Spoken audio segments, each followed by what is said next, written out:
बिस्मिल्लाहिर्रहमानिर्रहीम। मैं ज़िंदगी की वो काली रात नहीं भूल सकती जिसकी स्याही मेरी तकदीर पर बिछा दी गई थी और मुझे पता ही नहीं चला मेरे साथ जो हुआ वो क्यों हुआ। आज भी सोचती हूँ तो मेरी रूह लरस जाती है, क्योंकि शायद ही दुनिया में कोई वालदा ऐसी होगी जैसी मेरी थी।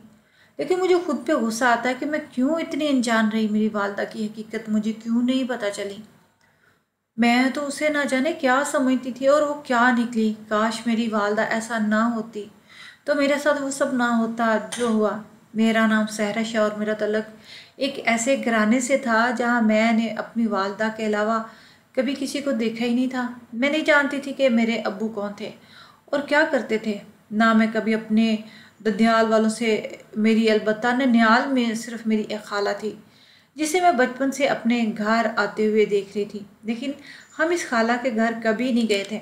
मैं इस वक्त छोटी सी थी, तकरीबन 5-6 साल की, जब वालदा ने मेरा दाखिला दूसरे शहर के एक प्राइवेट स्कूल में करवा दिया जहाँ मैं हॉस्टल में रहती थी। इसलिए मैं शुरू ही से अपने घर से दूर रही। जब मेरी स्कूल की छुट्टियां होती, कभी 2 महीने के बाद और कभी 3 महीने के बाद, तो सिर्फ 3 या 5 दिन के लिए या ज़्यादा से ज़्यादा एक हफ्ते के लिए मैं वालदा के पास अपने घर जाती थी।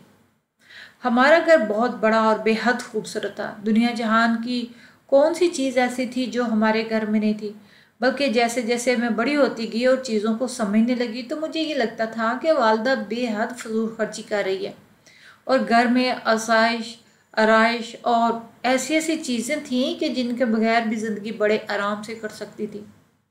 लेकिन मैं वालदा को कुछ नहीं कह सकती थी क्योंकि वो अपनी मर्ज़ी की मालिक खुद थी और वो बिल्कुल भी पसंद नहीं करती थी कि मैं उनके मामलात में कुछ भी कहूँ। मैं तो उनकी बेटी थी, मुझे भी इस चीज़ की इजाज़त नहीं थी। दरअसल मैं छोटी सी थी इस वक्त, तो मुझे किसी चीज़ का इल्म भी नहीं था। लेकिन जब मैं 5 साल की हुई तो मैं भी बाकी बच्चों की तरह अपनी वालदा से सवाल करने लगी। मैंने जब अम्मी से पहली मर्तबा अब्बू के बारे में पूछा ना, तो उन्होंने कहा कि तुम्हारे अब्बू कहीं गए हुए हैं, जल्दी आ जाएंगे। और इसके बाद अम्मी ने मुझे दूसरे शहर के हॉस्टल में एडमिट करवा दिया। अब मैं सिर्फ चंद दिन के लिए घर आती थी, लेकिन इन चंद दिनों में भी मुझे अपने घर में वालदा के सिवा कुछ नज़र ना आता। यहाँ तक कि हमारे घर में मेरी वालदा की वालद की कोई तस्वीर तक नहीं थी। अब मैं स्कूल में पढ़ती थी और अपनी सहेलियों से इनके वालद के बारे में बहुत सारी बातें भी सुनती थी।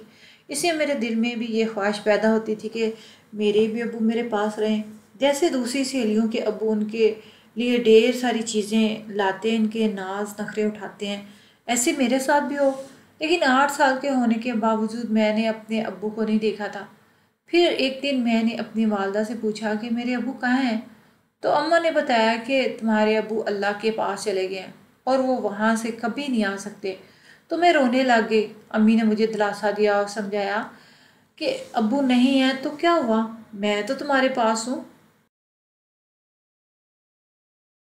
तुम्हें क्या चाहिए वो हर चीज़ ला के दूंगी। तो मैं खामोश हो गई। मैं उनको क्या बताती कि चीज़ें तो मेरे पास सब ही हैं, मुझे तो बस अब्बू चाहिए थे जो मेरे पास नहीं थे। फिर जैसे जैसे मैं बड़ी होती गई मैंने अपनी वालदा से पूछा तो वालदा कहने लगी, दादी नानी और देगर रिश्तेदारों के बारे में पूछा तो वालदा कहने लगी कि जब तुम्हारे अब्बू का इंतकाल हुआ था ना, तुम उस वक्त बहुत छोटी थी, लेकिन तुम्हारे ददियाल वालों ने मुझे वहाँ से निकाल दिया था। लेकिन तुम्हारे वालिद ने अपनी ज़िंदगी में ये घर और कुछ दुकानें मेरे नाम कर दी थी, इसलिए हम आज सुकून की ज़िंदगी गुजार रहे हैं। मैंने अम्मी से पूछा, क्या आप कभी आपने दादी या फूफो वगैरह से मिलने की कोशिश नहीं की, मेरी कोई चचा या ताया भी नहीं थे। तो वालदा कहने लगी कि मैं शुरू शुरू में कोशिश करती थी, लेकिन वो लोग मुझसे या तुमसे कोई राब्ता या वास्ता नहीं रखना चाहते थे, इसलिए फिर मैंने भी कोशिश करना छोड़ दी। फिर मैंने अम्मी से अपने मामू या नाना या नानी के बारे में सवाल किया तो कहने लगी, नाना नानी का इंतकाल हो चुका है, सिर्फ तुम्हारी एक खाला है जो हमारे घर में हमसे मिलने आती है। ये सब बातें मुझे थोड़ी अजीब लगती थी कि भला ऐसे कैसे हो सकता है कि हमारी दुनिया में कोई भी ना हो और जो है वो हमसे मिलना ही नहीं चाहते। इसलिए मेरे दिल में कहीं ना कहीं अपने ददियाल वालों से मिलने की ख्वाहिश पल रही थी। लेकिन इस ख्वाहिश का इजहार जब भी मैंने अपनी वालदा से किया तो उन्होंने हमेशा मुझे सख्ती से डांट दिया। एक मरतबा मैं 9th क्लास में थी और पेपर होने के बाद घर गई तो पता नहीं क्यों अम्मी का रवैया बड़ा अजीब सा था। पहले तो मुझसे पूछने लगी कि कितनी छुट्टियों पे आई हो। जब मैंने इनको बताया कि 1 महीने की छुट्टियां हैं तो वो कुछ परेशान सी हो गई और कहने लगी कि इतनी ज़्यादा छुट्टियां क्यों हुई हैं तुम्हें। मुझे समझ नहीं आ रही थी कि अम्मा को फिक्र या परेशानी किस चीज़ की थी। अगर मेरी छुट्टियां हुई थी तो इन्हें तो खुश होना चाहिए था, लेकिन इनके तासरात और अल्फाज तो कुछ और ही कह रहे थे। मैं अम्मी की बात समझ नहीं पा रही थी। फिर जब मुझे घर रहते हुए 1 हफ्ता हो गया तो एक रात मैंने घर में कुछ अजीब सा महसूस किया। मैं अपने कमरे में सो रही थी तो मुझे ऐसे लगा जैसे बाहर कोई बातें कर रहा। पहले तो मैंने अपना बस वहम समझ के नज़रअंदाज कर दिया, लेकिन जब दोबारा मुझे आवाज़ आई तो मैं उठ के बैठ गई, क्योंकि अम्मी तो अपने कमरे में इस वक्त सो रही होती है और फिर घर में हम दोनों के अलावा तो कोई होता नहीं। तो फिर ये अम्मी इस वक्त किससे बातें कर रही थी। मुझे कुछ तशवीश हुई। जब तक मैंने दुपट्टा उठा के कमरे से बाहर निकली तो मैंने देखा कि अम्मी लॉन में बरूने गेट के पास खड़ी थी। मेरा कमरा चूँकि थोड़ा साइड पे था इसलिए मैं पूरी तरह देख ना पाई, और जब तक मैं बाहर गई अम्मी ने बाहर का दरवाज़ा बंद कर दिया। मुझे ऐसे लगा कोई बाहर गया है और वो कोई मार था। अम्मी मुझे देख के हड़बड़ा सी गई और कहने लगी, तुम इस वक्त यहाँ क्या कर रही हो। तो मैंने पूछा, अम्मी कोई आया था क्या। आप किससे बातें कर रही थी। तो कहने लगी, किसने आना था, कोई भी नहीं आया था, बस किसी ने बेल बजाई थी, मैंने दरवाज़ा खोला तो कोई एड्रेस पूछ रहा था तो मैंने एड्रेस बता के दरवाज़ा बंद कर दिया। मुझे अम्मी की बात बड़ी अजीब लगी कि भला रात के 1 बजे कौन एड्रेस पूछ रहा था। यही खड़ी सोच रही थी कि अम्मी ने मुझे कमरे में जाकर सोने का कहा। मैं खामोशी से अपने कमरे में चली गई, लेकिन 2 दिन बाद फिर ऐसा ही हुआ। इस दिन मैंने अम्मी के पास खड़े एक आदमी को देखा था, लेकिन मेरे वहाँ पहुँचते तक वो गेट से बाहर निकल गया। मैंने अम्मी से कहा, ये कौन था। तो अम्मी कहने लगी, ये दुकान का आदमी था, वो मुझे हिसाब किताब देने आया था। मुझे बहुत हैरत हुई क्योंकि आज भी रात के 2 बजे और इस वक्त हिसाब किताब देने के लिए कौन आता है। मैं अम्मी से पूछा कि अम्मी मुझसे कुछ छुपा रही हैं तो मुझे बता दें। तो अम्मी ने मुझे डांट दिया और कहने लगी कि तुम वहाँ पे शक करी हो। वहाँ पे कौन शक करता है, जो अकेली है, तुम्हें इस ज़माने में सबसे बचा कर तुम्हें पाल रही है। मैं इनकी बात सुनकर फिर से खामोश हो गई और अपने कमरे में चली गई।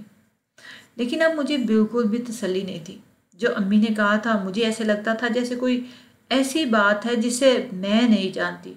इससे पहले कि मैं किसी बात का पता लगाती, अगले दिन अम्मी ने मुझे ये कह के मेरी खाला के घर भेज दिया कि मुझे ज़रा कुछ काम है तो मैंने शहर से बाहर जाना है, इसलिए मैं तुम्हें अकेले यहाँ पर छोड़ नहीं सकती।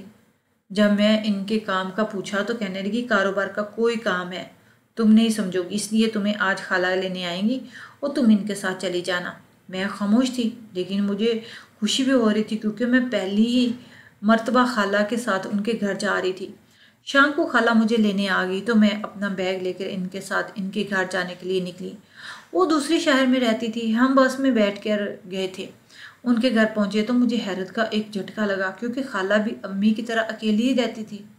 इनके घर हमारे घर की तरह बड़ा नहीं था, 3 कमरों पर मुश्तमिल लेकिन खूबसूरत घर था।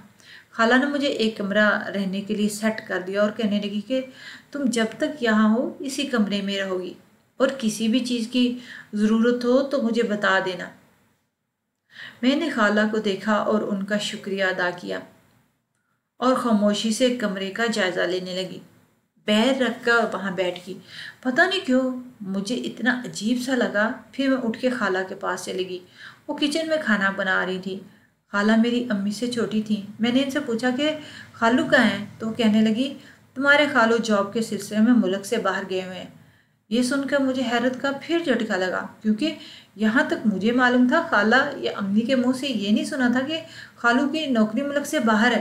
तो अब पता नहीं कैसे अचानक खालू नौकरी के सिलसिले में बाहर चले गए। खैर मैं इस पर क्या कह सकती थी, चुपचाप वहाँ पे रहने लगी। और फिर जब मेरी छुट्टियाँ पूरी हुई तो मैं वहाँ से अपने हॉस्टल चला गई। वक्त गुजरता रहा और मैं इसी तरह थोड़े थोड़े दिन के लिए छुट्टियों में अपने घर जाती, लेकिन दोबारा मुझे कभी ऐसा महसूस नहीं हुआ जो मैंने उन 2 रातों में देखा था। फिर जब मेरा मैट्रिक मुकम्मल हुआ और मैं इम्तिहान देने के बाद अपने घर चली गई तो अम्मी ने मुझे साफ साफ कह दी कि अब तुम आगे नहीं पढ़ोगी क्योंकि मैं जल्द ही तुम्हारी शादी करूँगी। ये खबर मुझ पर बिजली की तरह गिरी थी। अभी मेरी उम्र 16 साल ही तो थी और अम्मी मेरी शादी की बातें कर रही थी। मैंने अम्मी से इस सिलसिले में बात करने की कोशिश की तो अम्मी ने मुझे ये कह के खामोश करवा दिया कि मैं अकेली एक जवान बेटी की जिम्मेदारी नहीं निभा सकती। मेरी ज़िंदगी का कोई पता नहीं, इसलिए मैं चाहती हूँ कि जल्द अज जल्द तुम्हारी शादी हो जाए, तुम अपने घर की हो जाओ। मैं इस वक्त तो खामोश हो गई, लेकिन मैंने सोच लिया कि मामा मौका मिलते ही अम्मा को प्यार से समझाऊंगी। मेरे कुछ ख्वाब थे, मैं पढ़ लिख के अपने पैरों पे खड़ा होना चाहती थी ताकि अपनी माँ का सहारा बन सकूं। लेकिन कुछ दिन बाद अम्मी ने मुझे एक खूबसूरत जोड़ा दिया और कहा कि ये पहन के तैयार हो जाओ, आज शाम कुछ मेहमान तुम्हें देखने आ रहे हैं। ये कहते ही फ़ौरन अम्मी कमरे से बाहर निकल गई और जब शाम हुई तो दोबारा अम्मी मेरे कमरे में आई और मुझे कहने लगी कि शराफत से जो मैं कह रही हूँ ना वो करो, वरना मैं ज़बरदस्ती भी कर सकती हूँ। मैंने जो जोड़ा बदला, तैयार होकर ड्राइंग रूम में चली गई। वहाँ 3-4 मर्द बैठे थे जो अजीब सी नज़रों से मुझे देख रहे थे। इनके सामने मेज़ पर तरह तरह के खानों की चीज़ें रखी हुई थी। अम्मी ने मुझे एक कुर्सी पर बैठने का इशारा किया तो मैं वहाँ बैठ गई। मुझे बहुत अजीब सा महसूस हो रहा था क्योंकि इनके साथ कोई औरत थी ही नहीं। मैं थोड़ी देर वहाँ बैठी, फिर अम्मी ने मुझे अंदर जाने का कहा तो मैं फटाफट अंदर चली गई। लेकिन मेरा दिलो दिमाग बहुत उलझा हुआ था। तकरीबन आधे घंटे बाद वो लोग चले गए तो अम्मी मेरे पास आई और कहने लगी दुपट्टा सर पे लेकर बाहर आने की क्या ज़रूरत थी, और ना लिपस्टिक लाई लगाई, ना ढंग से तैयार हुई, बस मुंह उठा के बाहर आ गई। अम्मी का अंदाज इतना अजीब था। मैं अम्मी से कहा कि अगर वो लोग मेरा रिश्ता देखने आए थे तो उनके साथ कोई औरत क्यों नहीं थी, और ज़रूरी तो नहीं मैं बन ठन के इनके सामने जाती, अगर उन्होंने मुझे पसंद करना होता तो इसी तरह कर सकते थे। अम्मी ने मुझे इतने गुस्से से घूरा के देखकर मेरा दिल बुरी तरह सहम गया था। लेकिन अम्मी बगैर कुछ के कमरे से निकल गई तो मैंने सुकून का सांस लिया। मुझे लग रहा था वो लोग इनकार करके चले गए, लेकिन मेरा सुकून थोड़े दिन का ही था क्योंकि तकरीबन 2 हफ्ते बाद अम्मी ने फिर मुझे तैयार होने का आर्डर दिया, और इस मरतबा सिर्फ आर्डर ही नहीं दिया था बल्कि शाम के टाइम खुद मेरे कमरे में आकर मुझे तैयार भी किया, दुपट्टा भी मेरे गले में डाला। मुझे इतना अजीब सा लग रहा था, लेकिन अम्मी कहने लगी कि खबरदार जो दुपट्टा सर पे लेकर आई। ये कह के अम्मी चलेगी। मैंने तो तब शीशे में अपना आप देखा। अम्मी ने मुझे मुकम्मल तौर पर मेकअप कर दिया था। मेरे बाल भी खुले थे और कपड़े भी इतने फिटिंग वाले थे, ऊपर से दुपट्टा भी नहीं लेने दे रही थी। मैं दुआएं करने लगी कि जिसने आना है काश वो आए ही ना। लेकिन इस वक्त मेरी दुआ पूरी ना हुई। कुछ ही देर बाद अम्मी की आवाज़ आई, लेकिन जब मैं ड्राइंग रूम में गई तो मेरे रोंगटे खड़े गए क्योंकि वहाँ आज 6-7 आदमी बैठे हुए थे और सभी अधड़ उम्र के थे। सूट बूट से लग रहा था बहुत अमीर है।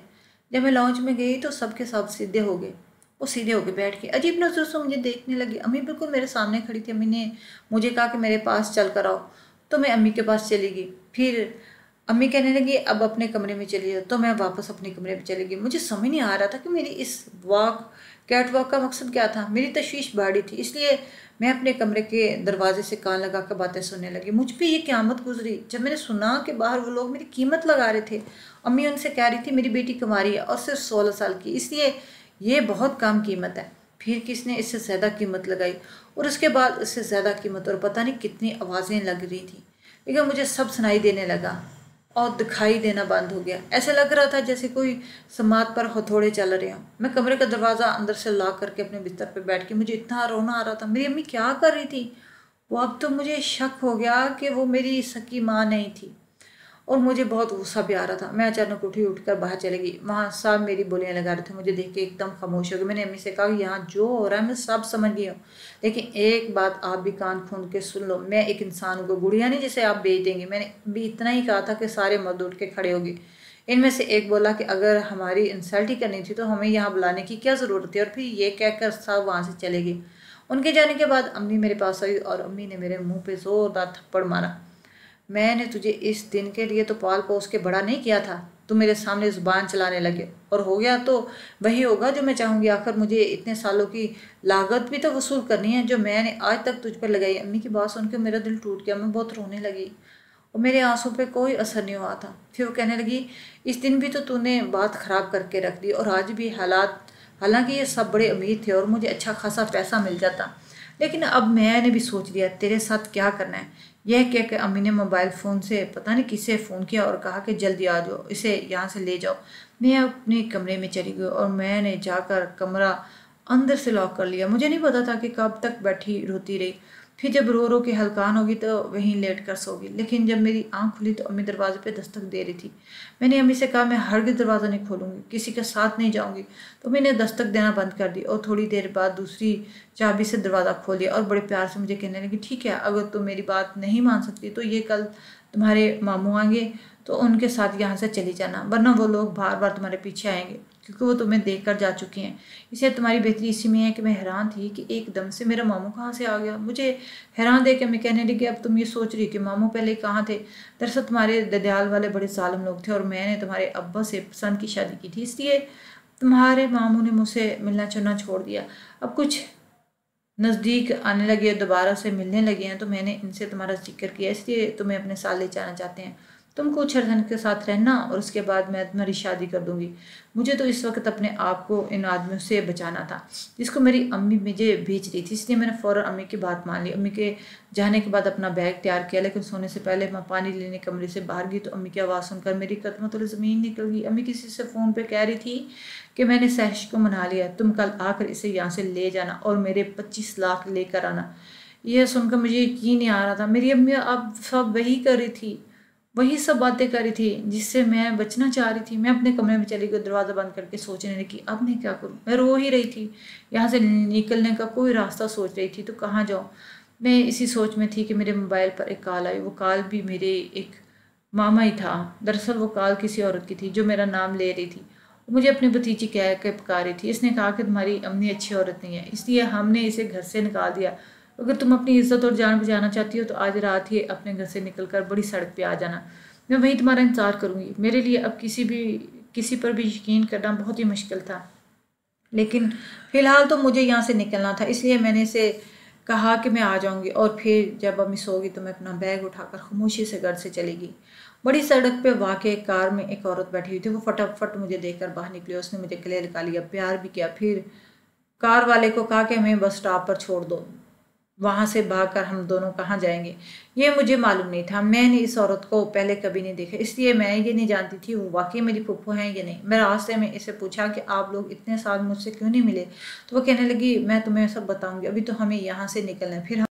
फिर हम बस में बैठे और वो मुझे किसी दूसरे शहर में ले गई। बस से उतरकर वहाँ करीबी एक बड़ी सी पुरानी इमारत थी। फूफो मुझे कहने लगी कि कुछ दिन हम यहाँ ठहरते हैं, फिर देखेंगे क्या करना है। मैं फूफो के साथ इस इमारत के अंदर दाखिल हुई तो वहाँ का अजीब सा माहौल था। जगह जगह लड़कियाँ थे और छोटी छोटी दुकानें थी जिनमें फूल गजरे बिक रहे थे। मर्द भी कसीर तादाद में वहाँ आ जा रहे थे। मैंने इस वक्त अबाया पहना हुआ था और नकाब कर रखा था। फूफो एक जगह सीढ़ियाँ चढ़कर मुझे ऊपर ले गई। जब वहाँ पहुँची तो मेरी जान निकल गई, क्योंकि वहाँ कुछ तमाशबीन बैठे हुए थे और इनके दरमियान एक खूबसूरत लड़की रक्स कर रही थी। मैं समझ गई कि ये अच्छी जगह नहीं है, लेकिन मुझे ये समझ नहीं आ रही थी कि फूफो मुझे यहाँ क्यों लेकर आई। जैसे ही हम ऊपर पहुँचे तो एक लड़की ने हमें कमरे में बिठाया। कुछ देर बाद वहाँ एक अदड़ उम्र औरत आ गई। उसने साड़ी पहन रखी थी, वो बहुत ही सजी सवरी हुई थी। हमें देख के मुस्कुराने लगी। फूफो ने इसे कहा कि हमें कुछ दिन यहाँ अपना चाहिए। उसने कहा क्यों? नहीं जानते, दिन मर्जी रहो, हम कोई गैर थोड़ी हैं। ये कहते हुए मेरी तरफ बड़े गौर से देख रही थी, लेकिन मैंने अभी तक नकाब नहीं उतारा था। वो फुप्पो को बाहर आने का इशारा करके कमरे से निकल गई तो मेरी फुप्पो भी इनके पीछे पीछे चलेगी। कुछ देर बाद वापस आई तो फुप्पो के हाथ में खाने की ट्रे थी। वो मुझे कहने लगी ये मेरी एक जानने वाली है और मेरे पास इस वक्त कोई जगह नहीं, इसलिए हम यहाँ आ गए। अब तुम सुकून से यहाँ रहो, हमें यहाँ तंग करने वाला कोई भी नहीं। मैंने फुप्पो से पूछा कि हम यहाँ क्यों हैं, क्या आपका अपना कोई घर नहीं? तो हम वहाँ चले जाएंगे। तो फुप्पो कहने लगी घर तो है, लेकिन वहाँ कोई तुम्हें दाखिल नहीं होने देगा, क्योंकि तुम्हारी माँ का किरदार ही ऐसा था। इसे किसी ने भी कबूल नहीं किया और अब कोई ये कैसे कबूल कर सकता है। मैं इसी माँ की बेटी हूँ, लेकर वहाँ चली जाती। कुछ दिन तक मामला ठीक हो जाएगा तो मैं इन्हें समझा बुझा कर तुम्हें ले जाऊंगी, तब तक हम यही रहेंगे। ये सुनकर मैं खामोश हो गई, पर फूफो के साथ खाना खा के सो गई। अगले दिन वही लड़की आई जो रात हमें मिली थी। उसने हमें कुछ काम बताए। फिर हम किचन में चले गए। बड़े बड़े पतीले हम में खाना बना रहे थे। मैं वहाँ बर्तन रखे धोने लगी और फूफो भी खाना पकाने में मसरूफ़ हो गई। वहाँ पर हर चीज़ अजीब थी। जो औरतें लड़कियां वहाँ पर थी वो बड़े बड़े अजीब अंदाज में बातें करती। वो तो मुझे देख के आपस में इशारे भी करती। फिर एक औरत ने कहा कि भाई तुम तो बहुत ही खूबसूरत हो, बड़ी तरक्की करोगी। दूसरी कहने लगी तरक्की तो लाजमी करेगी क्योंकि बहुत कम उम्र है। फिर है भी अम्मा की मंजूर नज़र। मुझे इनकी बातें समझ नहीं आ रही थी। वो कौन सी अम्मा का जिक्र करी थी? फिर मैंने इनकी बातों पर तवज्जो नहीं दी और अपना काम करती रही। मुझे वहाँ रहते हुए कुछ दिन हो गए थे, लेकिन मैं अभी तक इस अम्मा से नहीं मिली थी जिसका जिक्र वहाँ पे अक्सर होता। और फूफो तो बिल्कुल ऐसे इंसान में घुल मिल गई थी जैसे यहीं पे रहती हो।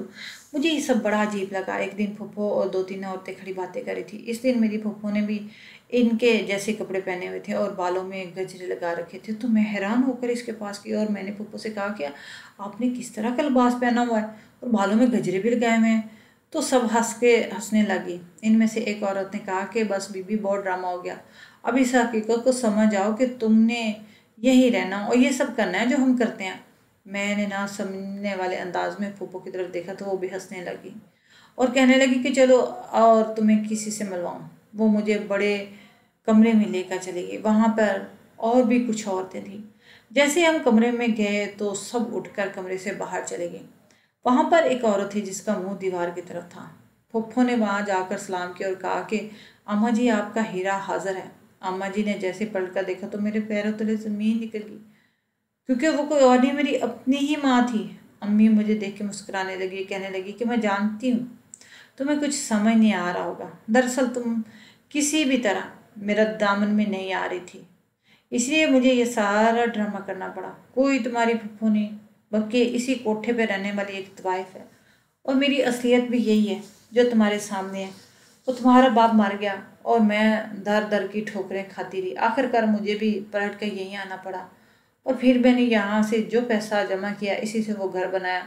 तुम्हें भी इतने साल तक हॉस्टल में सिर्फ और सिर्फ इसलिए रखा कि तुम मेरी हकीकत से वाकिफ ना हो जाओ। मैं अम्मी की बातें सुनकर सख्ते में आ गई थी। मुझे कैसे सारी जिंदगी पता नहीं चला कि मैं एक तवाइफ की बेटी थी। मैंने अम्मी के सामने हाथ जोड़ दिए कि मुझे यहाँ से जाने दो, मैं दोबारा हॉस्टल में चली जाऊँगी, पढ़ लिख कर अपने पैरों पे खड़ी हो जाऊँगी। लेकिन अम्मी ने मेरी एक ना सुनी और मुझे कमरे में बंद कर दिया। 2 दिन तक उन्होंने मुझे कमरे से बाहर निकलने की इजाज़त ना दी। मेरा खाना मेरे कमरे के अंदर पहुंचा दिया जाता। मैंने रो रो के बुरा हाल किया होता। लेकिन तीसरे दिन खुदा मुझ पे मेहरबान हो गया और मेरी खाला मुझसे मिलने वहाँ चली आई। हालांकि साथ अम्मी भी थी। खाला ने मुझे देखते अपने सीने से लगा दी। मैंने इनके सामने हाथ जोड़े कहा कि मुझे यहाँ से निकाल के ले चलो। वो कहने लगी कि फ़िक्र नहीं करो, मैं तुम्हें लेने ही आई हूँ। फिर खाला ने अम्मी से कहा कि तुम खुद तो इसकी ज़िंदगी में वापस चली आई हो, हालांकि हम दोनों ने एक साथ निकाह किया हुआ था। मानती अगर तुम्हारा शोर जिंदा नहीं रहा, मगर तुम क्यों जानबूझकर अपनी बेटी को इस दलदल में धकेलना चाहती हो? खुदा का वास्ता है अब्बा, इसे मेरे साथ जाने दो। मैं इसे अपने साथ रखूंगी, किसी अच्छी जगह पे ब्याह दूंगी। न जाने वो कौन सा पल था कि अम्मी का दिल पिघल गया। अम्मी ने मुझे खाला के साथ जाने की इजाज़त दे दी। कुछ साल बाद खाला ने मेरी शादी अपने जाने वाले एक इज़्ज़तदार घर में कर दी। मैं अब भी खाला से मिलती हूँ और अम्मी से फ़ोन पर बात करती हूँ, मगर मिलने नहीं जाती क्योंकि मेरा दिल डरता है कहीं मेरी हकीकत जानकर मेरा घर ख़राब ना हो जाए।